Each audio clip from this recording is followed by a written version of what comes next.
Sure. Yeah. Now y'all already know I ain't about to do y'all like that. Don't say. Now I got my shit together, you can't stop that. It's Hadee, you know the one with the. It's Dallas Fake Shore Drive. I got my man Rashid Hadee for the feature interview. One of the best producers, one of the best lyricists off the Chicago area. Rashid Hadee, I appreciate it, bro. Man, I appreciate you, man. Anytime. So, I mean, we all heard the tape 808s and Hadee Chop This Massacre Volume 1. Yeah.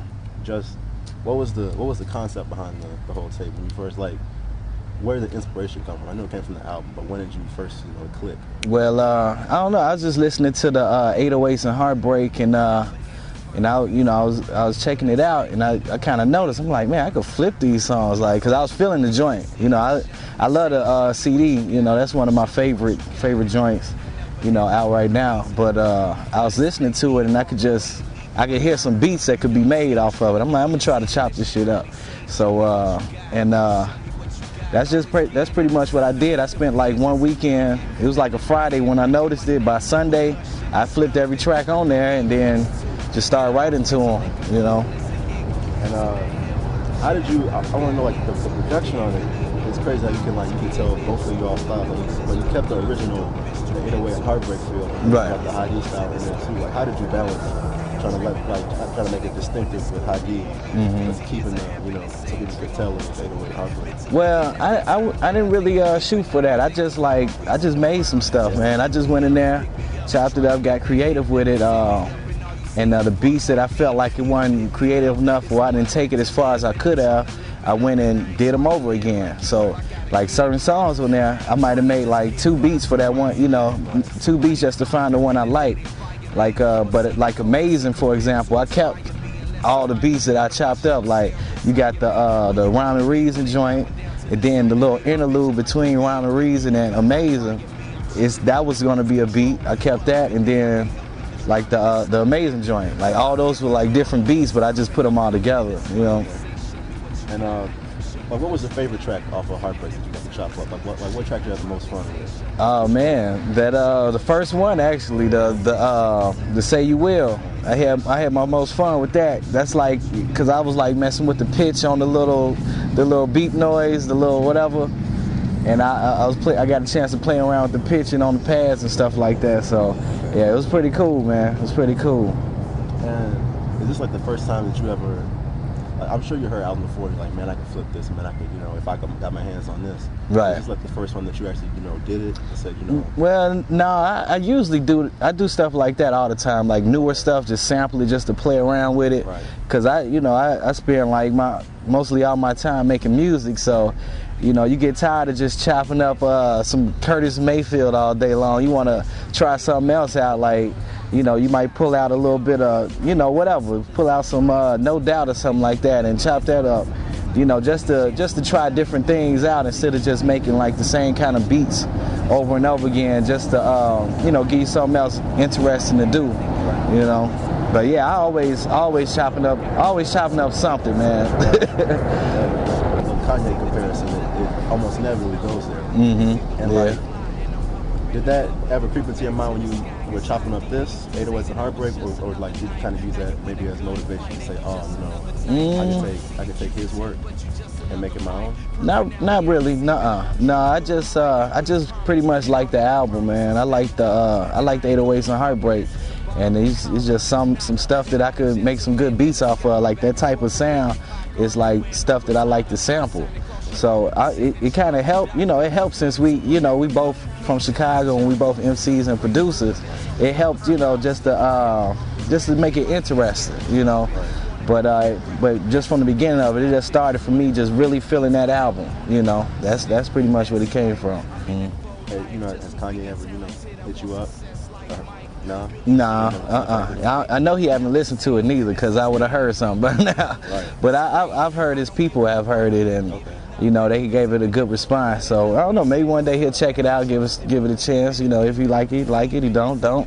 Yeah, I definitely would appreciate that love though. Right. Yeah. Has anybody ever come up to you and been like, oh man, I gave 808s Heartbreak a chance after listening to you spit, over over those instrumentals. I was like, man, you know, why not give it a shot? Because I was feeling the 808s and Hadee. Oh yeah, it happens a lot. Yeah. It happens a lot. Like a lot of people, they just didn't listen to it, or they didn't like it at all on their first listen and never went back to it. And after hearing 808s and Hadee, that built up their interest. Like I know at least 20 people that hit me up telling me, man, I went back and checked out 808s and Heartbreak just to see what you did to those songs, like the specific chops. Like my man Melatonin, he really don't. He don't check out too much of the new stuff like that. Like he likes the 95 flavor. You know what I'm saying? He's still sticking with that. So he don't really mess with nothing like when 808s and Heartbreak come out. He ain't checking that out.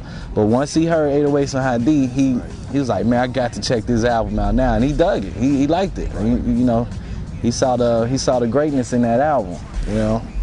And do you listen to songs differently than you think maybe just a rapper might listen to them? Yeah, I definitely do.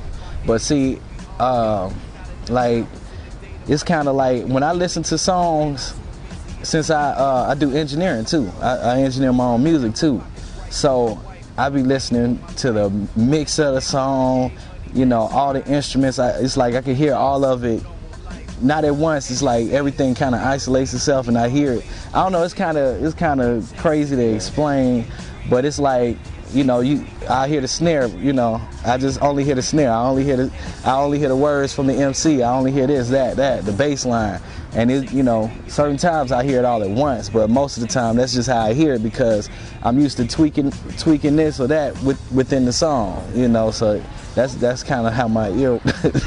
It's crazy though. It's crazy. Right, no.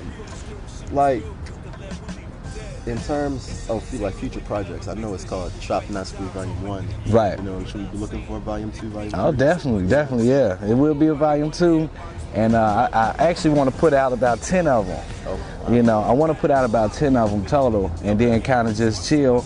But you know, as long as people appreciating it and want to hear it, I'm gonna put them out. You know.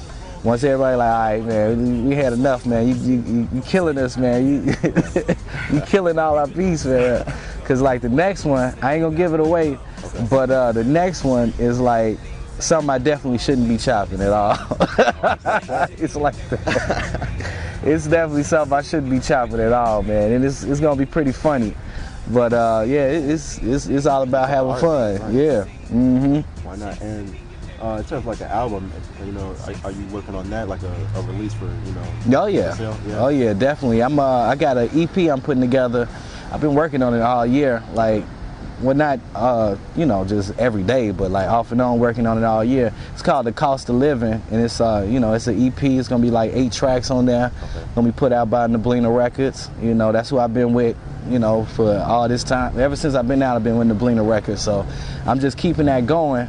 And just, you know, sticking with my people. It's been working so far, so I'm like, I'm gonna just stick with it, you know. I ain't never really been the artist to shop around demos or nothing like that or look for record deals. So, you know, I'm just keep doing what I do, and for the people that are already digging, you know, what I'm doing, that's what I'm making the stuff for, you know, because so far they the ones that support me and keep me going and keep this thing interesting, you know. Yeah, man. All right, man. I appreciate the interview. Yeah, likewise. Appreciate you. Feature interview. Yeah. What's up, man? That's what's up. Peace, y'all.